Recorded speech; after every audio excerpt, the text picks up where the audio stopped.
حضرت ایوب علیہ السلام پر سونے کی ٹڈیوں کی بارش ہوئی ہے, حدیث میں آتا ہے سونے کی ٹڈیاں. حالانکہ اللہ نے ایوب علیہ السلام کو جب شفا دیا نا تو بہت مال سے نوازا, ان کے اہل و عیال بھی لوٹا دیے, مال بھی دے دیا اللہ نے ان کو. تو اب سونے کی ٹڈیاں برس رہی ہیں. حضرت ایوب علیہ السلام نے ساری ٹڈیوں کو جمع کر رہے ہیں جھولی میں نا, ایک بھی نہیں چھوڑوں گا میں, اس کو بیچوں گا مارکیٹ میں جا کے, یا اس سے درم بناؤں گا, دینار بناؤں گا. اللہ نے حضرت ایوب سے کہا کہ ایوب ہم نے تو آپ کو مستغنی کر دیا, اس سے اتنی دولت دے دی, اب آپ ایسے جمع کر رہے ہیں.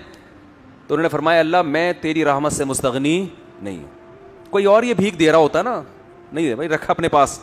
جیسے سلیمان علیہ السلام سے ملکہ سبا نے کہا نا کہ یہ ہدیے ودیے لے لو اور اب چپ کر کے بیٹھ جائیں, مجھے دوبارہ تبلیغ نہ کرنا. سلیمان علیہ السلام نے سارے گفٹ واپس کیے ہیں, کیونکہ انسان کی طرف سے آئے تھے نا. بادشاہ کو گفٹ مل رہا ہے ایک بادشاہ کی طرف سے بطور رشوت کے. ملکہ سبا کہنا چاہ رہی ہے کہ آپ دوبارہ مجھے تبلیغ کی کوشش نہ کریں, پیسے چاہیے یہ لیں, ٹھیک ہے نا. بھائی یار کیا ہو گیا, آپ لوگ یہاں کچھ ایسے دیکھ رہے ہوتے ہیں جیسے انہوں نے کبھی سلیمان علیہ السلام کا واقعہ سنا ہی نہیں. سلیمان علیہ السلام نے, ملکہ جلدی سے بتا رہا ہوں تاکہ بیان بس بہت لمبا ہو گیا, ختم کر رہا ہوں بیان. سلیمان علیہ السلام نے ملکہ سبا کو خط لکھا, ہدہد نے آ کے بتایا اتنی بڑی حکومت ہے, سورج کو سجدہ کرتی ہے.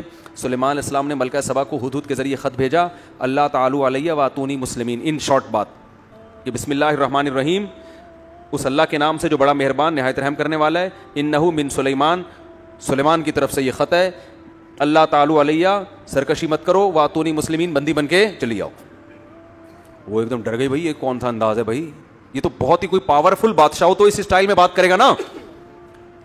بھائی کمزور آدمی تو پوری کتاب لکھ کے بھیجے گا, پھر ایکچولی کہے گا ایکچولی میں آپ سے یہ کہنا چاہتا تھا. ایکچولی جیسے ہم امریکہ سے جب بات کرتے ہیں تو ہم کیسے بات کریں گے, سر پلیز آپ دیکھیے تھوڑا سا بجٹ ہمارے لیے بھی کچھ رکھیں, ایکچولی ہمارے یہاں غربت بہت ہے, ہم بڑی لمبی چوڑی بات کریں گے نا.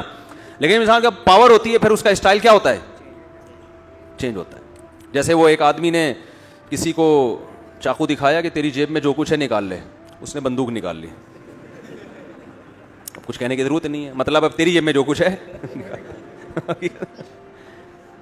اور اگر بندوق جیب میں نہ ہوتی تو وہ کیا کر رہا ہوتا ہے, ایکچولی دیکھیں میرے چھوٹے چھوٹے بچے ہیں یار, میرا ابھی موبائل میں نے خریدا, یہ لمبی چوڑی بات کر رہا ہوگا. تو سلیمان علیہ السلام چونکہ پاورفل تھے تو ملکہ سبا بھی پاورفل تھی, لیکن سلیمان علیہ السلام جتنی نہیں تھی. سلیمان علیہ السلام نے لیٹر بھیجا, اللہ تعالی علیہ, سرکشی مت کرو, وہ اتونی, آ جاؤ, مسلمین, فرما بردار بن کے.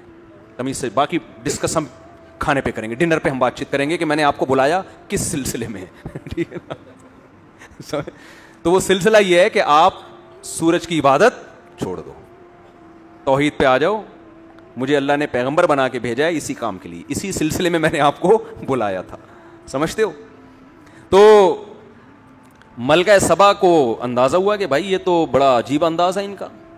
تو ملکہ سبا نے کیا سوچا کہ شاید ان کو پیسوں کی لالچ والچ ہو, تو میں اتنے قیمتی گفٹ ان کے پاس بھیجتی ہوں کہ دوبارہ اس قسم کا لیٹر نہیں بھیجیں گے. جیسے کراچی میں جب بھتہ خوری چل رہی تھی نا, تو کسی بدماش کا دکان پہ فون آتا تھا, اتنے پیسے لے کے فلاں جگہ پہنچ جا, وہ پہنچ جاتا تھا بیچارہ تھیلا لے کے, سر یہ ہے آئندہ میں خود ہی پہنچا دیا کروں گا, آپ فون کرنے کی زحمت نہ فرمائیں. تو ملکہ سبا یہ سمجھی کہ شاید یہ بھی معاذ اللہ لالچی ہیں, ان کو پیسے ویسے چاہیے.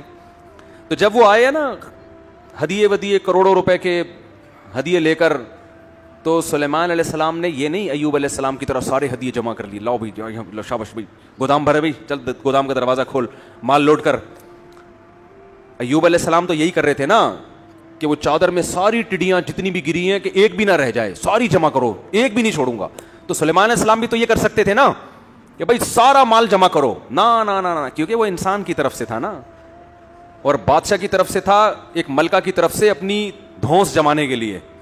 تو کہہ رہے ہیں بھائی, سلیمان علیہ السلام نے الفاظ کیا کہے, ارجع الیہم, کہا کہ فلن اتمدوننی بمال, پیسے دینا کہ میری مدد کرنا چاہتے ہو, فما آتانی اللہ خیر مما آتاکم, میرے رب نے جو مجھے نعمتیں دی ہیں وہ تم سے بہتر, میں تمہارے ٹکڑوں کا محتاج نہیں ہوں.